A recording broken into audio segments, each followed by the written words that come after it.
Salve com muita alegria a toda a galera da internet. Eis aqui um Band Boa especial para você hoje. Hoje a gente está na graça de Pai João de Camargo, estamos dentro, no interior da capela de João de Camargo. E o Band Boa hoje começa trazendo material para você, trazendo vídeo para você, contando a história incrível desse preto velho, encarnado, que viveu em Sorocaba e deixou uma obra que existe até hoje. E você vai conhecer tanto a história quanto a obra. Hoje estamos aqui com meu amigo Carlos de Campos, ou José Carlos de Campos Sobrinho, ou para quem preferir, o Zeca, né, Zeca? O Zeca, ele fez uma obra muito bacana. Ele assina Carlos de Campos, juntamente com Adolfo Frioli, que é outro pesquisador de história de Sorocaba. Eles fizeram esse livro aqui, João de Camargo, O Nascimento de uma Religião em Sorocaba. Inclusive um livro, né, Zeca, que serviu como base histórica para o filme Cafundó, produzido pelo Paulo Betti. Quem não assistiu, estrelando Lázaro Ramos e grande elenco, quem não assistiu, assista o filme, que ele serve já como uma indicação da vida de João de Camargo. Entretanto, a gente vai desmistificar algumas coisas hoje, né, Zeca? Claro. Mas, Zeca, fala pra mim, você é médico, você é pesquisador de história de Sorocaba. Como é que um médico, um homem de ciências, vai parar na história, vai parar em João de Camargo, que é uma coisa religiosa, uma coisa mítica? Conta um pouco dessa história, quem é você e como é que você chegou até João de Camargo? A vida toca a gente. A gente acha que a gente toca a vida, mas é a vida que toca a gente. Então, eu sou médico por natureza, por opção, por dom, mas mais coisa me foi dada nesse sentido da curiosidade humana. Então, eu tenho uma curiosidade pelo homem, pela terra, pela história disso tudo e que sempre existiu. Com 11 anos eu passei em frente a esta igreja. Havia eu ido a um piquenique aqui no Quiló e na volta eu parei aqui e olhei por fora e vi o que tinha aqui dentro. Assustadinho, porque eu 11 anos com uma formação presbiteriana muito rígida, histórica também. Meu trisavô foi um dos primeiros presbiterianos desta cidade a partir de 1866. Eu trago o nome do meu bisavô, trisavô, e isto me colocava num trilho, não? Então, olhar para uma igreja fundamentada muito mais em santos e imagens para um presbiteriano. Para quem não sabe, o protestante, o presbiteriano, como todas as religiões ditas evangélicas e neopentecostais, são avessos a qualquer tipo de imagem. Exatamente. E o que a gente mais vai ver aqui dentro dessa capela são imagens, são fotos, é uma coisa muito interessante. E daí você chegou como? Você um dia falou assim, gostei da capela, com 11 anos, que ele marcou, como é que chegou aqui? Me espantei com a capela, mas me espantou no bom sentido, no sentido de estar vendo uma coisa diferente. Uma admiração. Uma admiração. Daí saber que negro, ex-escravo, analfabeto, pé no chão, construiu isso aqui, é uma coisa fantástica. E aí você entra numa coisa interessante. Quando a gente fala preto velho de Sorocaba, o pessoal fala assim, o Márcio está fazendo sensacionalismo. Na realidade, gente, é como eu sempre enxerguei. Nho João, como ele era popularmente conhecido, Nho João, ele era um preto velho. Além de ser negro, ele começa sua obra muito tarde, mas ele nasce, Zé, em 1858. Ele nasceu em 1858. A escravidão ainda era forte na região, não era? Estava saindo a lei do ventre livre. Isso 30 anos antes da abolição total da escravatura. Então ele nasce escravo. Ele nasce escravo ali em Sarapuí, no bairro de Cocais, na fazenda de fazendeiro branco, que é o Camargo Barros, Francisco Camargo Barros. Que é uma coisa que a gente sempre fala, gente. Sobrenome de escravo era o nome do dono da fazenda. João de Camargo Barros. Por quê? Porque ele era da fazenda Camargo Barros. Ele pertencia ao senhor fazendeiro Camargo Barros. Então por isso que era João de Camargo Barros. Isso é uma coisa do Brasil, né? Brasil. Da história da escravidão do negro no Brasil. Se sobrenome houvesse em algum dos negros que vinham para cá, ele teria que ser em Yorubá, ele teria que ser em angolano, quimbundo, né? Aquelas línguas, exatamente, muitas línguas faladas por lá. E não, o sobrenome dele acabava sendo o do seu dono. Que horror, mas era o seu dono. Mas era seu dono, infelizmente era verdade. E com uma coisa interessante, né? Porque pro pessoal aqui da tradição da capela, da história de Nho João, a gente adota a data de 5 de julho como o nascimento de Nho João. Isso. E parece que você e o Adolfo Frioli fizeram uma pesquisa muito grande, foram para Sarapuí, voltaram para cá, foram para Itapetininga. A história do Nho João, ela é muito uma história oral, ainda que haja coisas escritas sobre ele, bem escritas, do começo do século, mas por ser uma tradição oral, para o historiador historiador, Adolfo Frioli, a necessidade de que isto seja comprovado através de uma documentação direta ou indireta é muito importante. E é realmente muito importante. Então nós fomos atrás daquilo que podia ser documentado. E uma destas coisas foi: onde estará a certidão de nascimento, que no caso era a certidão de batismo de João de Camargo? E aí fomos atrás. E foi difícil porque as coisas aqui da região de Sorocaba se concentraram em Itapetininga. Aí o Frioli descobriu essas coisas e achou os livros de Cocais, os livros de Sarapuí, e encontramos o batizado de João de Camargo e a data do nascimento dele lá registrada em 16 de maio de 1858. Portanto, 2 meses antes da data em que ele comemorou depois o seu aniversário, que era 5 de julho que ele comemorava. Mas a data oficial, então, de documento... 16... E ele nasceu 16 de maio e foi batizado em? 23 de maio, uma semana. Então nós temos 7 dias depois. O engraçado é o seguinte: a preocupação que o dono da fazenda tinha em batizar o escravo. Eu acho que do próprio escravo de ser batizado. Acho que não era tanta preocupação Do senhor. Até porque quando você vai procurar nesses escravos quem eram os padrinhos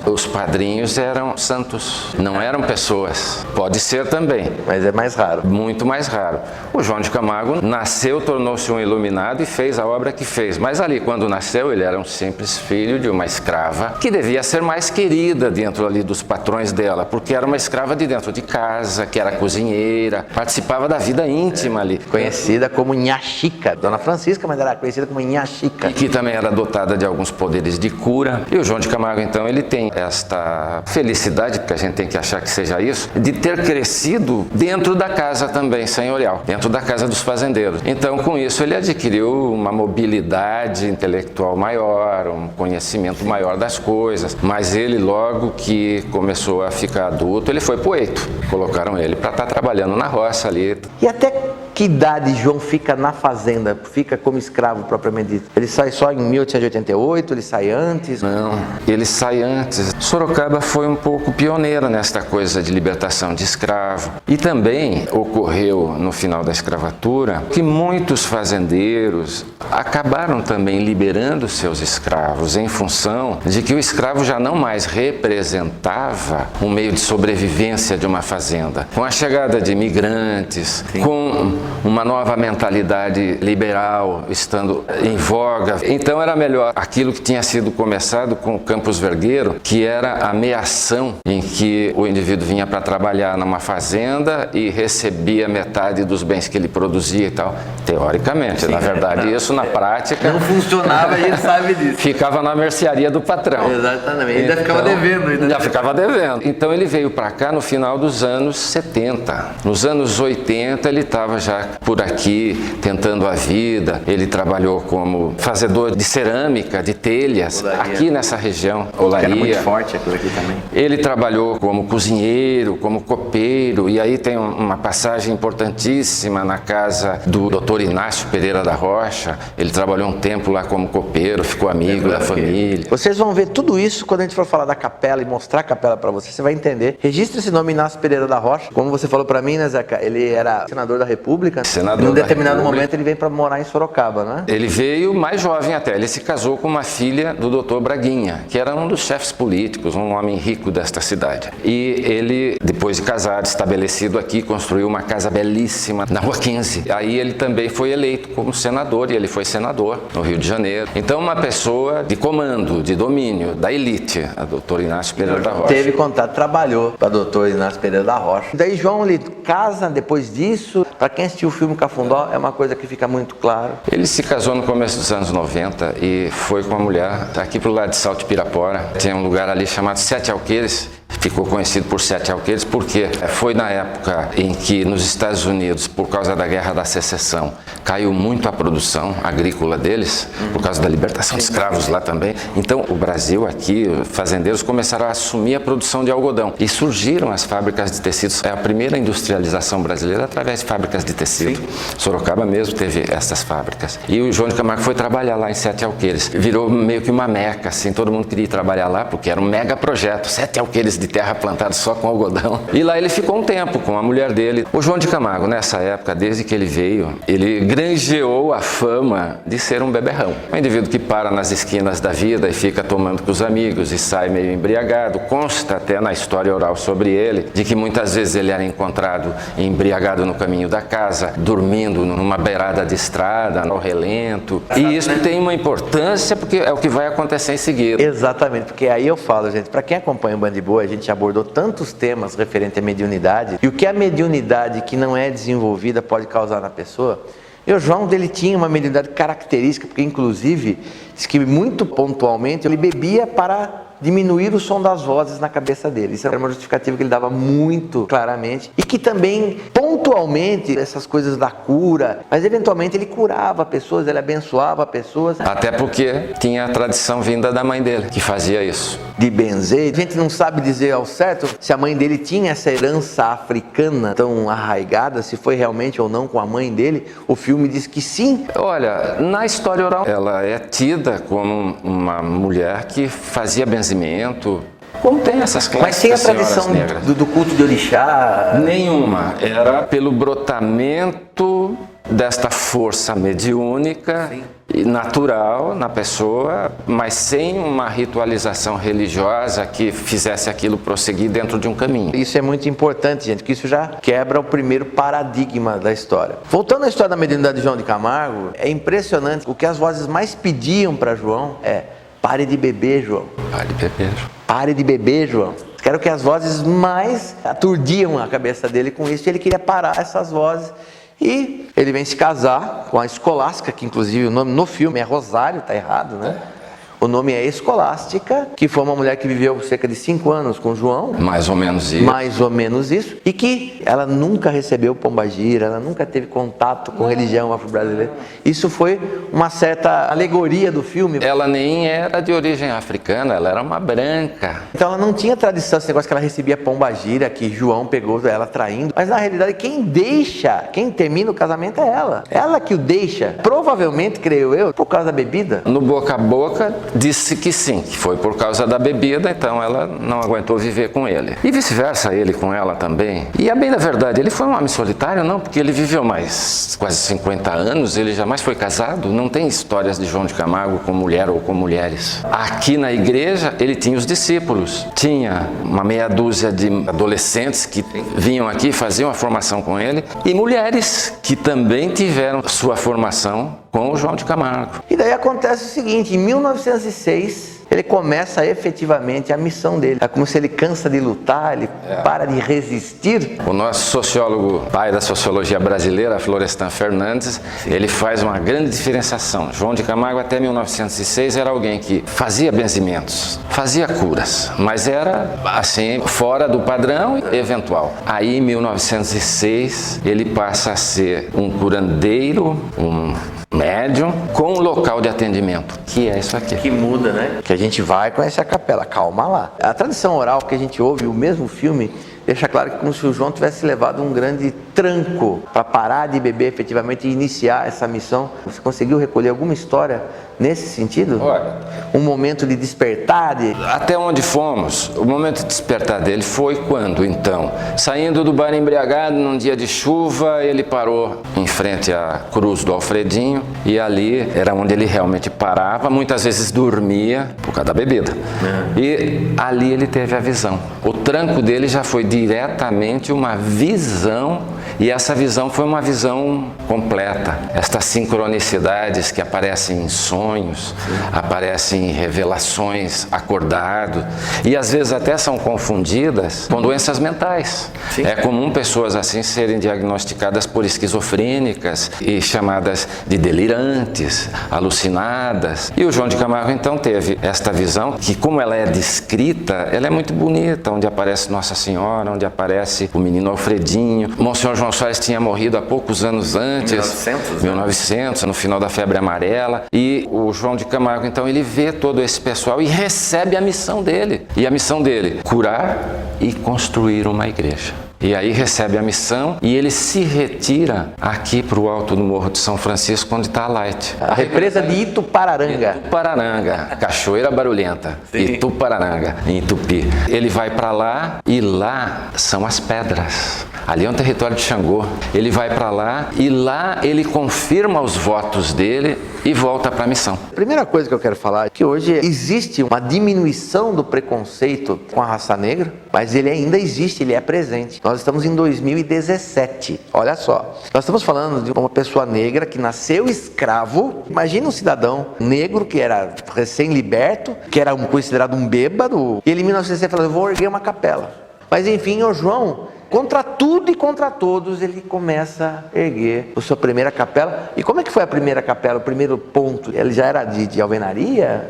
Ele construiu aqui em frente do outro lado da rua, bem onde hoje ainda tem a pedreira, nem rua abre ali, nem casa tem, é uma pedreira aqui em frente. Ele construiu uma réplica da capelinha. Em algumas fotos isso existe, em algumas pinturas isso existe. Da capelinha do Alfredinho, Cruzeiro do Alfredinho. Quer dizer, uma capelinha de beira de estrada. Talvez seja interessante falar aqui, quem foi Alfredinho? Quem foi Alfredinho? O menino Alfredinho, um garoto de seus 10, 12 anos, que trabalhava para o pai, que tinha uma padaria na cidade, e fazia entregas, como também saía com os animais para colocar o animal se alimentando, pastar, passear com o cavalo. Não esquecendo que Sorocaba era a mais importante cidade do Brasil em termos da arte de lidar com o animal. A tradição da Feira de Moares, Sorocaba tinha então seus grupos de cavaleiros. O brigadeiro Tobias de Aguiar, quando ia para a corte, e ele pertenceu aos deputados da corte, representando São Paulo, nas festas ele levava cavaleiros de Sorocaba daqui para se apresentarem no Rio de Janeiro. Então, um menino andando a cavalo pela cidade, naturalmente, era um menino que ia imitar os grandes cavaleiros da cidade. E aquele era o meio de comunicação, aquilo era a forma como o homem se relacionava com a vida. Um acidente com um cavalo e a morte de um menino foi muito traumático na cidade. É como hoje, digamos, caiu o avião da Chapecoense, para fazer um paralelo.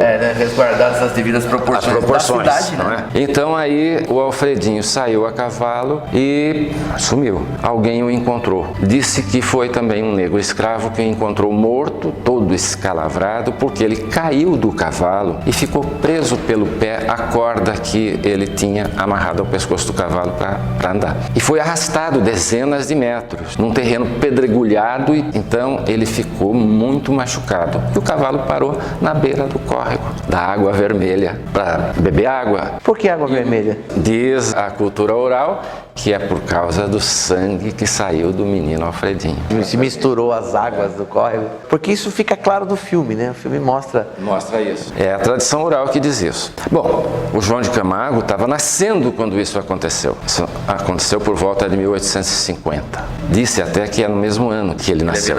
Nós não conseguimos documentação sobre o Alfredinho, e uma coisa curiosa, na época em que então ele teria morrido e ter naturalmente o registro do sepultamento dele, falta a página no livro. Alguém naturalmente deve ter apanhado isso, eu imagino, um troféu, mas não tem nenhum registro do menino Alfredinho. E onde começa essa conexão de João com o Alfredinho? Ele parar para fazer as orações, para ele acabar dormindo aos pés da cruz do menino? Um pouco é a coincidência geográfica. Segundo consta, saía ele do seu trabalho na cidade e ia para seu casebre, que ficava aqui no sítio do Quiló. E descia o caminho do Tancão, ou então este caminho que deu na Avenida Barão do Tatuí, e passava em frente a essa cruz. E ele, como uma pessoa muito religiosa, ele parava nessa cruz para orar, que é comum. A religiosidade popular dá muita importância a estas cruzes de beira de estrada. Era uma cruz de beira de estrada. Isso aqui era uma estrada, gente, uma estrada de terra que levava a lugar nenhum, vamos dizer assim, né? A casa do Campolim. Lembrando que Quiló, para os sorocabanos que vão assistir esse vídeo, nós estamos falando do senhor Aquiles Campolim, que tem uma história muito interessante,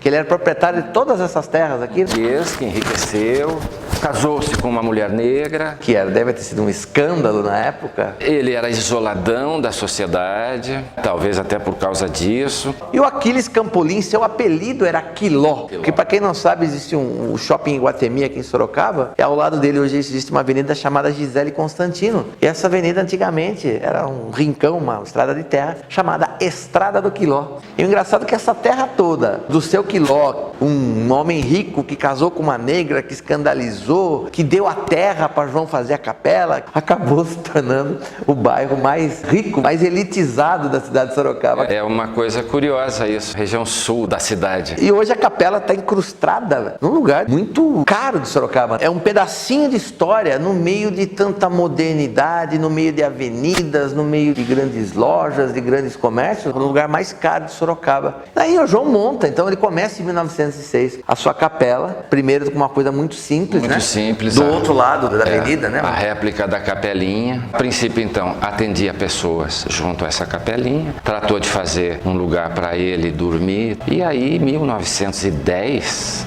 ele começou a construir a igreja. Onde nós estamos aqui, ele começou a construir a igreja e esta igreja levou quase 2 décadas inteiras para ficar pronta. Ela foi inaugurada, como ela é, em 1927. Então são 17 anos. 17 anos de construção. Trabalho. Né? E o trabalho era dele e dos fiéis dele, das pessoas que estavam em torno dele. Tem fotografias da construção da igreja onde ele aparece. Quase todas as pessoas são negras também, que faziam o serviço de pedreiro e todo esse serviço que deu neste prédio. Quando a gente vê algumas fotos de construção, você percebe nitidamente esse começo que aparece à frente da igreja, é apenas um casebrinho. E depois ele vai aumentando. Para tomar a forma que tem hoje. E assim, pessoas começam a vir, a sua fama começa a correr muito rápido, como curandeiro. E uma outra coisa, característica que era muito conhecida do Senhor João, é que nada ficava escondido para ele. Então as pessoas perdiam animais que fugiam, que o costume de vir perguntar para ele indicava para as pessoas. Ele tinha essa capacidade de ter uma visão global das coisas, percepção global. E muita gente vinha em busca de objetos perdidos, de animais perdidos, né? No filme do Paulo, no Cafundó, ele faz esta analogia com um papagaio. Um papagaio, né? Exatamente. Né? E é uma história contada do papagaio. Mas era qualquer coisa, era um cavalo, era um boi, uma mula, cachorro, as pessoas vinham aqui. E pessoas. E pessoas que desapareciam. E o João começa a construir uma história. Em 1910 ele começa a atender capela, estava atendendo desde 1906. E em 1913 nós temos o primeiro grande baque, né? Antes já tinha sido preso aqui ou acolá. Sempre acusado de charlatanismo. Em 13, o jornal Cruzeiro do Sul publica um comunicado não assinado de pessoas que estão reclamando da existência do João de Camargo aqui, porque ele era muito requisitado e vinha gente da região toda para ele atender, e isto se constitui em centenas de pessoas que todos os dias estavam por aqui. E os donos de propriedades aqui em volta reclamaram, através desse texto que saiu no jornal, de que isto era ilegal, de que era curandeirismo e que era preciso tomar uma atitude contra ele. A polícia, de posse disso, o processo começa com isso. Curiosamente, pelo Código Penal Brasileiro Antigo, de 1896, o crime de curandeirismo ia para júri. Hoje, os crimes que vão para júri são só os crimes contra a vida. O curandeirismo ia para júri, então ele teve o processo e foi para júri. E foi condenado em primeira instância. Aí houve a apelação e o surgimento de um advogado muito fantástico na época,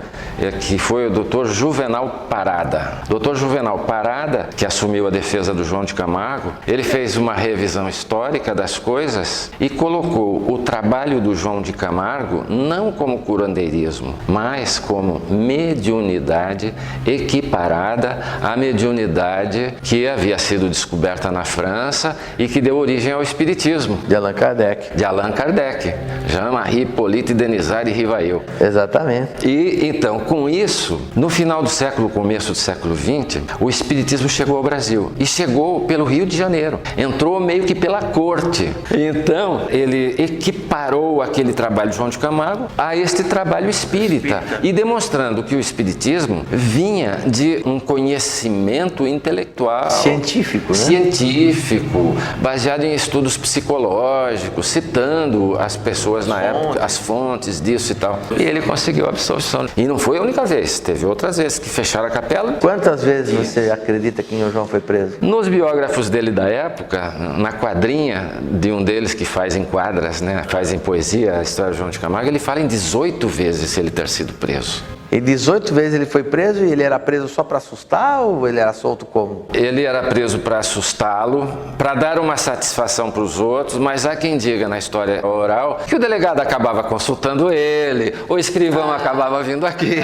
Então, eles prendiam meio que como uma norma, mas 2 dias depois, 3, ele voltava e ninguém dizia nada. E João acabou conquistando com tantos milagres a simpatia de muitas pessoas importantes na cidade. Ah, né? sim. Até mesmo porque os políticos, não, eles são muito espertos e sempre foram. E aí, ao perceber que isto aqui era um lugar em que a população de todas as classes sociais estavam presentes, o João de Camargo adquiria uma estatura enorme perante eles. E aí eles vinham. Passava a ser interessante aos olhos e aos interesses deles. Quando eu estava escrevendo o livro, eu passei muitas horas aqui dentro, sentado aqui como estamos nós, sem estar falando, só vendo as coisas. Aqui vem políticos da região. Os principais políticos desta cidade, enquanto eu estava aqui, passaram por aqui. Mas todos vêm aqui. Vêm pessoas aqui que você não imagina. Por exemplo, numa reunião de elite na cidade, de repente você vê elas entrando aqui, tomando a água de João de Camargo, chegando lá na frente, fazendo sua reza. E é uma beleza de ver, né? Ele era requisitado e aceito pela classe política, pela elite, porque alguma coisa tinha a mais. Uma das coisas que eu já conversei com o Zeca me atentou, foi que é o seguinte, ele fala assim, Márcio, João de Camargo, ele nasce em 1858 e desencarna, morre, falece em 1942, ou seja, ele viveu 42 anos no século XIX e 42 anos no século XX. Aí eu peguei para ele e falei, eu prestei atenção em outra coisa. Ele falou, o quê? E o João começa a sua obra, a sua missão aos 48 anos e depois aos 84 ele desencarna, inverte. E o João, ele era analfabeto, né? Quero deixar isso muito claro. Então ele era negro, ex-escravo, analfabeto, curandeiro. Ele tinha tudo que a Igreja Católica abominava num ser humano, né? Vamos dizer assim. Abominava. E ele realmente sofreu muita repressão. A Igreja Católica deve ser uma das grandes incitadoras contra o João, não? Olha, houve dificuldades dele com a igreja, mas tem uma coisa que é interessante. Ele era submisso ao bispo. Isso é engraçado. E é verdade. Quando a gente for falar da capela, mostrar a capela para vocês, nós temos imagens dos últimos 5 ou 6 papas, tem imagens religiosas, inclusive parece-me que tem um tal de Padre Chiquinho, que acabou sendo um amigo íntimo de João. O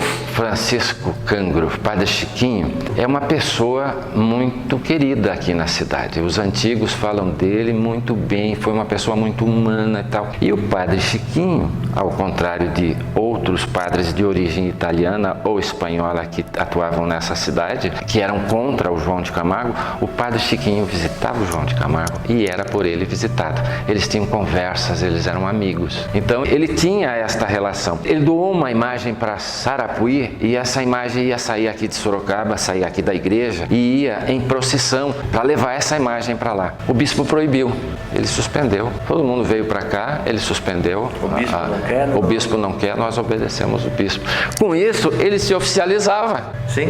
O bispo comanda a minha igreja é católica também. E é engraçado que ele foi muito condenado pelos brancos por ser um negro, fazer as imagens de orixás ou de coisas que ligassem a culto de religiões afro-brasileiras. Ao mesmo tempo ele fazia orações católicas, então ele recebia pedrada dos brancos, ele recebia pedrada dos negros. E ele conseguia conviver muito bem com as diferenças de raças, com as diferenças religiosas. Você me fala que muito antes da palavra ecumenismo... Ele era ecumênico. O ecumenismo entrou em voga depois dos anos 50. Chegou aqui no Brasil, foram os protestantes que fundaram as coisas ecumênicas. Então o Conselho Mundial de Igrejas Protestantes é que passou a fazer a política do ecumenismo, isso nos anos 50. No Brasil essas coisas começaram a ser discutidas aqui durante o Concílio Vaticano II, do Papa João XXIII, no começo dos anos 60. E houve uma aproximação. E o João de Camargo lá atrás já era um ecumênico. Ele já congregava todo mundo. Inclusive, né, a capela aqui hoje é visitada, gente. Se você para e fica prestando atenção nas pessoas que chegam, são pessoas que são sem religião, pessoas das mais diversas religiões. Elas encontram aqui um pouco de paz, um pouco de esperança, uma luz, uma força. E é engraçado que muitas pessoas, vultos aqui de Sorocaba, né, personalidades ilustres, frequentam corriqueiramente a capela. Nessa questão do ecumenismo dele, não é? Nos anos 30, ele chegou a receber grupos protestantes aqui da cidade, e que eram os presbiterianos da Rua Santa Clara, ali da primeira igreja presbiteriana, a mesma que eu cresci. Ele recebeu essas pessoas aqui, elas vieram vários domingos fazer culto aqui, faziam culto aqui na frente da capela. E aí Quem não foram os ecumênicos foram os protestantes. Eles fizeram uma reunião com João de Camargo e exigiram dele que ele retirasse todas as imagens de dentro da igreja para eles fazerem o culto dentro da igreja. Parece que é em João que os convida, né? Viu? Quiserem fazer o culto aqui dentro. Isso, e eles queriam, não é? Mas para a gente poder entrar aí, o senhor tira todas as imagens da capela para a gente poder fazer o culto. Aí o João de Camargo fez que nem Cristo com os vendilhão do templo. Aí ficou doido, homem. Ah, ficou louco. Aí baixou o Exu no preto velho e falou pra você. Eu tenho uma cópia da carta dele para os protestantes na época, ele dá uma bronca neles e tal. Ah, que é isso? Deixa eu fazer uma pergunta para vocês, Zé. Com tudo isso, só para fechar a parte histórica do Senhor João, então, no dia 28 de setembro de 1942, João desencarna. Ele morreu efetivamente do quê? De idade. Foi de idade Da mesmo, idade, 84 anos, para aquela época, né? Fala-se até que ele foi atendendo até os 80, 81 e tal, e depois, como todo velho, ele foi se recolhendo. A fraqueza que vai atingindo o velho pelo envelhecimento, não pela doença. Sim. Não pela doença. E quando ele falece, existe a história que uma grande multidão de sorocabanos acompanhou o féretro dele. A cidade, nessa época, tinha 40 mil pessoas, cerca de 6 mil pessoas acompanharam o enterro dele. Meu pai eterno, isso é um sétimo da população. É um sétimo. É a mesma coisa que numa cidade que tem 400 mil habitantes, falar que 60 mil pessoas foram. É a mesma coisa. É um absurdo de gente, ainda mais para as proporções da época. Deu um cortejo que subiu aqui, desceu a Cesário Mota lá, que é o caminho natural, Praça Coronel Fernando Prestes, foram para fazer o culto final na catedral. E não é simplesmente um culto, dentro do catolicismo é a encomenda do corpo para a eternidade. A catedral se fechou. Fecharam as portas da catedral. Quando eles viram que estava se aproximando o féretro, fecharam. Os padres que comandavam aqui na época, com relação ao João de Camargo, preto, analfabeto, curandeiro, pai de santo, macumbeiro, fecharam as portas da igreja.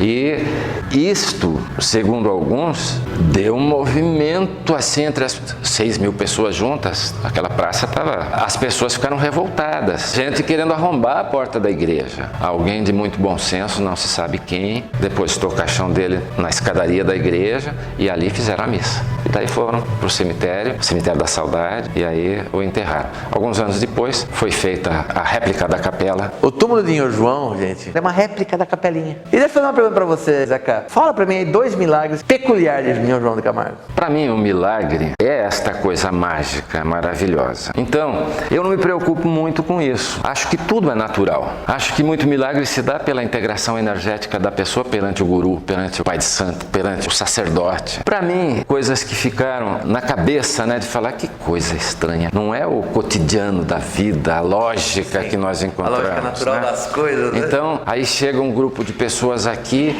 a filha tinha sido raptada por alguns ciganos e ficou aquela...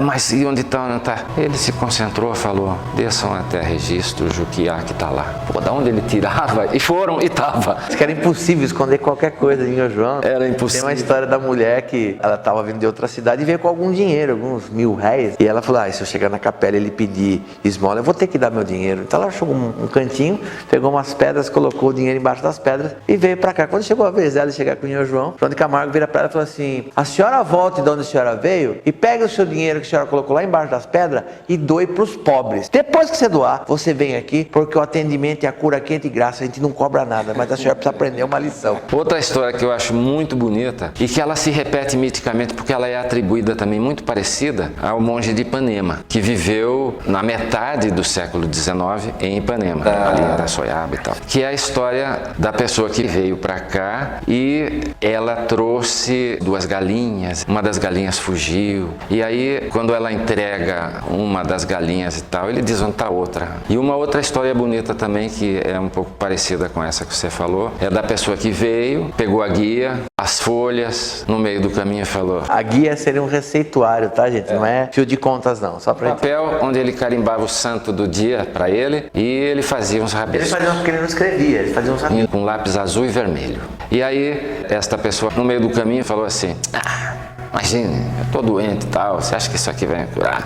Jogou. Jogou as folhas fora. E foram. Só que dali a 10 dias, 15 dias, o amigo que foi e fez tudo estava bom. O cara falou, pô, mas voltou aqui no João de Camargo. Aquele que continuou ruim retornou. Chegou na frente do João de Camargo, falou, João de Camargo falou para ele, volte ali onde você estava subindo, que você jogou tudo fora. Tá lá ainda, pegue e vá fazer. Tem uma história que eu estava contando ainda hoje, que uma família da Pitininga, a menina com 12 anos, parou de falar. Ficava, e não falava, e não falava, e não falava. E foi no médico e não achava, foi no médico e não achava, trouxeram para João, que a menina não conseguia falar. E o João olhou para a menina assim, aquele jeito dele, passou a mão nas folhas e falou assim, faz um chá com essas folhas, se tiver fé vai se curar, meu filho. Voltaram para Itapetininga lá, fizeram o chá para a menina tomou o chá e começou. Começou a dar uma crise de tosse na menina e de repente uma tossida mais forte, ela expele um osso de frango que estava encalacrado na garganta. O pai fica feliz da vida e faz uma festa lá. Então ele fala, precisa agradecer em João, e traz saca de feijão, traz saca de milho e vem pra cá pra agradecer, pra fazer a doação. Aí ele fala, ai João, muito obrigado meu santinho que o senhor curou minha menina. Aí o João fala assim, a filha tá aí? Tá, traz ela aqui. Aí a menina chegou e ele falou, mais perto filha. A menina falou, mais perto. Ele chega pra ela e fala assim, você viu por que não pode comer carne em sexta-feira santa, minha filha? E isso aqui tem história da pessoa que chegou aqui, queria mostrar pra todo mundo que João de Camargo era um charlatão. E ele chegou assim, vou mostrar pra vocês, vem aqui. Ai, João, eu tô com uma dor de dentro, eu não aguento meu dentro. E o João, automaticamente, ele passou a mão nas folhas e falou, se tiver fé vai se curar, meu filho. E o homem saiu, quando chegou aqui no pátio, falei pra vocês, isso aqui é tudo mentira, isso aqui é tudo um absurdo. Quando ele pisa fora do terreno da capela, o dente dele racha no meio. Ele volta, João, pelo amor de Deus, agora é verdade, meu dente tá dando. O João olha pra ele e fala assim, pô, você pega as folhas que eu te dei, faça o chá, que você se cura, mas tenha fé. E nunca mais faça isso. Isso é minha avó, porque minha avó nasceu em 1924, ela veio menina aqui com a mãe dela, que contava essa história pra mim. Tem mais duas histórias interessantes. O filme ele não conta a história inteira, que a família chegou aqui com a mulher amarrada, mulher endemoniada, né, possuída. E daí o João olha assim e fala assim, desamarra a moça. Não, mas ela vai quebrar tudo. Desamarra a moça. Desamarra, tô mandando. E desabarra a moça, depois quando ela passa na frente do trado, onde ele atendia lá, a moça vem brava, ela vê aquela calma, ela mansa. Ela olha, ela vê uma vassoura no canto assim, a capela era chão de terra, né? Ela pega a vassoura e começa a varrer, começa a levantar aquele poeirão. E o pessoal tenta segurar ela para não levantar aquela poeira. Ele fala, deixa ela varrer, deixa que ela limpe tudo que ela tem que limpar, assim ela termina de se descarregar e se limpar, e ela vai daqui embora sã. E a história que eu mais gosto de contar, né, Zeca? Do menino, tinha um fazendeiro aqui em Sol de Pirapora, tentando muito que a mulher engravidasse, eles não engravidavam, o casal não engravidava. Teve um capataz que começou a trabalhar na fazenda com muito moço, ele acaba se afeiçoando ao capataz como se fosse um filho. E esse capataz, com o tempo, adquire confiança do patrão e acaba tendo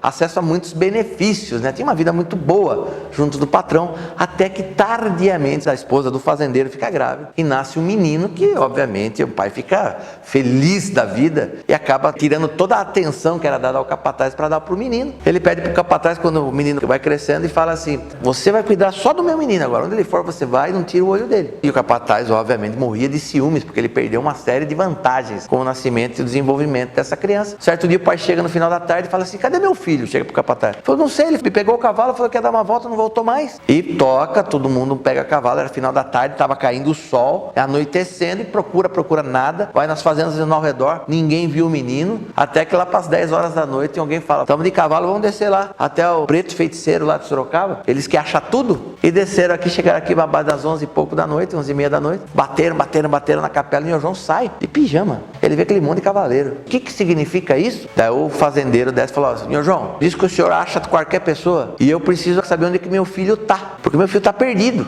E o João baixa a cabeça assim, seu filho não está perdido não, filho, seu filho está morto e o assassino está entre nós. A hora que o João fala isso, o capataz que estava no meio começa a chorar. E aí tem que conter o homem. Daí o João pega e fala assim, eu vou com você porque não está longe daqui. Ele vai até uma área na parte de trás da capela e o corpo do menino foi encontrado. E depois o rapaz foi preso e tudo mais. O curioso é que onde esse menino morreu, por muitas décadas, ficou uma cruzinha de bambu.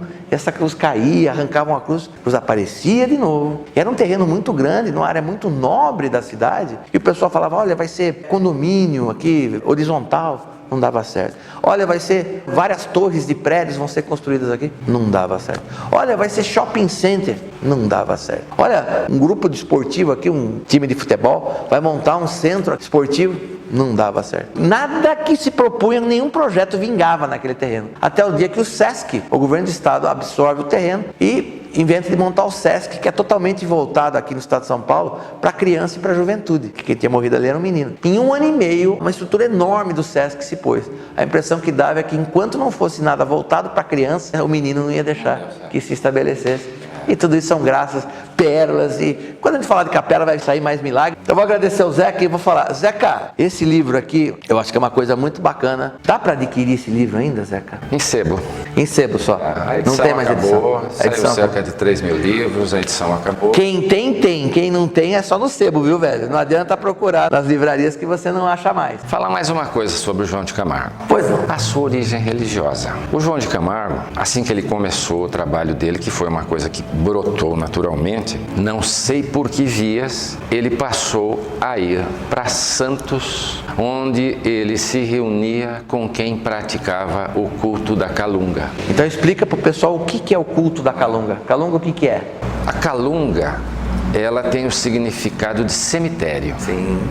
Onde se encerram as almas. Onde se encerram as almas, onde estão os corpos mortos. E dentro do cemitério há sempre um túmulo de alguém que tem uma importância maior em relação aos outros que estão ali. E aquele túmulo passa a se chamar a Calunga da Calunga, a Calunga do cemitério. Aqui no cemitério da Saudade, em Sorocaba, a Calunga é o túmulo do João de Camargo hoje em dia. É lá que vão grupos de Umbanda prestar culto. Prestar culto, homenagem. Nesse culto da Calunga, veio para ele o culto de cemitério, o culto da noite e o culto de pedras. E também uma relação muito fundamental com água. Isto aqui está montado ao lado do córrego. Sim. Não é? Isso aqui é um costão de rocha embaixo da capela, você me disse, né? É. E ele, quando então falou alguma coisa sobre a religião, ele dizia que esta era a igreja da religião da água, pedra e verdade. E a igreja todinha é repleta de pedras brancas pequenas nas paredes. Todinha. Eu já tinha percebido isso. É um trabalho rococó mesmo de fazer essa incrustação das pedras todas. E ele tinha um altar de pedra. Esse altar de pedra se perdeu. Ele desapareceu. Pedras brancas e pedras pretas ele tinha. É interessante ver o que é a Calunga, que hoje nós temos, de um lado, ou numa parte, o candomblé, em outra parte a Umbanda, mas tem mais, tem o tambor de Minas lá no Maranhão, Xambá, o Xangô no Nordeste. tem muita religião afro. No fim do século XIX, nada destas coisas estava sedimentada. O João de Camargo vem com a Calunga. A Calunga era uma dessas manifestações religiosas dos negros, afro-brasileira, porque era aqui, e tem uma fotografia maravilhosa, uma famosa fotografia do culto na Calunga, onde está o João de Camargo no cemitério lá de Sarapuí. Está ele e o grupo que o acompanha. E então ele ia mensalmente ou até um pouco mais de tempo, ele ia para Santos de trem, lá ele ficava alguns dias, era onde ele fazia a sua formação religiosa. Isso a cultura oral conta lindamente. Com o culto da Calunga. Com o culto da Calunga. E o culto da Calunga, agora, deixando mais claro, é um culto de cemitério, é um culto na Calunga, no túmulo mais importante do cemitério. E quem é que é o dono dos mortos principal? Obaluayê. Obaluayê. E quem são os auxiliares de Obaluayê diretos? Os Exus. Sim, também. Os pretos velhos. Pretos velhos também. E também associada a esse culto muito fortemente, porque o Obaluayê deu a ela esse poder, está Yansan, que é dona das almas. Conhecida como Yansan de Balé, ou de Igbalé. Igbalé, Yansan de Igbalé, é Yansan de cemitério. E aqui na igreja, ainda que isto tenha ficado encoberto, quem entrar aqui olha e vê uma igreja católica, cheia de santos católicos. Mas nos pontos principais, você tem essas figuras que fazem parte do culto da Calunga. Então agora nós vamos conhecer. Você conheceu a história, agora você vai conhecer a obra de João de Camargo, esse ponto de luz maravilhoso que ele deixou. É no próximo vídeo. Galera, eu sei que ficou longo, eu sei que tem mais vídeo, mas é que é um relato histórico muito importante e precisa deixar registrado. Se você não deixou seu like lá no começo, Deixa o like agora, galera. Não deixe de se inscrever. Comenta aqui no YouTube ou entra no Facebook do Band de Boa, nossa fanpage, nossa página no Facebook, um Band de Boa, ou no Márcio Caim, um Band de Boa, meu perfil no Facebook. Entre em contato com a gente. Galera, você sabe o que eu quero? Vou esperar você no próximo filme. Sabe o que eu quero? Eu quero que você fique de boa. Peço ao meu pai Oxalá e ao pai João de Camargo que abençoe esse irmão que assistiu esse filme, que ouviu essa história e prepare o coração dele para receber todas as informações que virão no próximo vídeo. Que Oxalá abençoe a todos e até a próxima.